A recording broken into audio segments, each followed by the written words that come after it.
And now, News Channel 10's 24/7 local weather first alert forecast.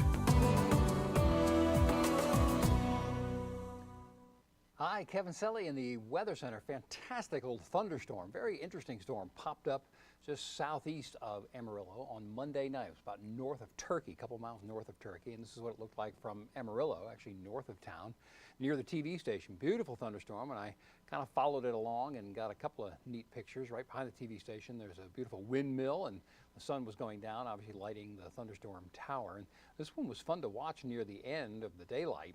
It kept getting up these little overshooting tops, we call them. The updraft goes up through the top of the storm base, or the top of the storm, a little layer of warmer air there, and they kind of collapsed, but made what we call overshooting tops. They're pretty interesting stuff.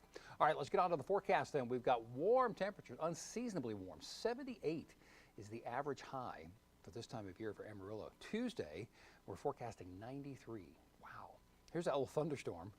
Only one. It developed on a little outflow boundary, basically like a little miniature cold front that came up from Paducah, and that one little thunderstorm was able to develop. That boundary will last tomorrow, though, and we'll watch this general area for some new thunderstorm development, maybe a little easier for them to get going ahead of some limiting factors. You can see just north of Turkey it developed and kind of started to weaken in between Bryce and Memphis as it approached the 287 corridor. Really fascinating stuff. Tuesday's forecast, sunny start, sunny through midday. By mid to late afternoon into the evening hours, we got a handful of showers or thunderstorms possible. There are some limiting factors, so we're putting the rain chance at only 20%, but some of the storms that do develop could be on the strong to possibly severe side with some gusty winds and some strong hail, and there's that 93 for the very warm temperature. A little picture from the canyon, beautiful weekend, got to hike a little bit. Few storms possible on Tuesday as our next weather maker, so 78 is our average, as I mentioned. Look at that, 93 on Tuesday, mid to upper 80s for a couple of days, and then obviously some cooler air coming for Saturday and Sunday. That'll have an interesting impact on the 7-day supercast. So Tuesday, the headlines, quiet start, quiet really through midday, but the moisture will start to increase. The dew points go from the 40s into the 50s, and that's going to create a dry line late in the afternoon, which could kick off some thunderstorms late afternoon into the evening hours. Again, there are some limiting factors, and we're going to watch that through the day, including a cap, warm air, layer of warm air aloft. So not a great outlook, but it is certainly possible, let's say. We say rain chances individually are pretty low, but any storms that do develop have the potential to be strong, possibly severe. So in the morning, dew point temperatures, again, for a good portion of the region, upper 40s or surging into the 50s, so it won't feel quite as dry.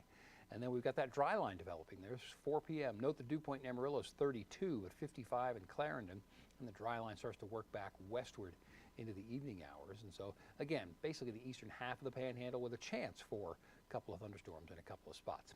Darker green area, that's the marginal risk category for severe thunderstorms. Storms can pop there.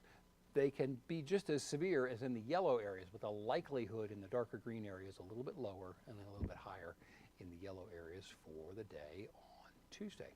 So let's talk models. This is the most aggressive model on the thunderstorm chances. Again, quiet as we start the day. Here's 7 a.m. right here. But by afternoon, late afternoon into the evening hours, see a broken line of thunderstorms develop. Hit and miss variety. Again, some of those that pop could be severe. So 93 for the high, 20% rain chance. Let's bump that chance to 30%. Similar situation on Wednesday, but a little cooler. Then Thursday, 20% chance again, small chance, 86 for the high. Friday's a quiet day, but still pretty warm, almost 10 degrees above average. Saturday and Sunday, rain chances are looking pretty good. And with the cooler air coming in, highs only in the 60s, this chance, the potential rather, for severe weather is lowered. But we need some rain. A 60% rain chance is looking pretty good. And then that storm system sort of tapers off with a 30% rain chance on Monday. Stay tuned, interesting week.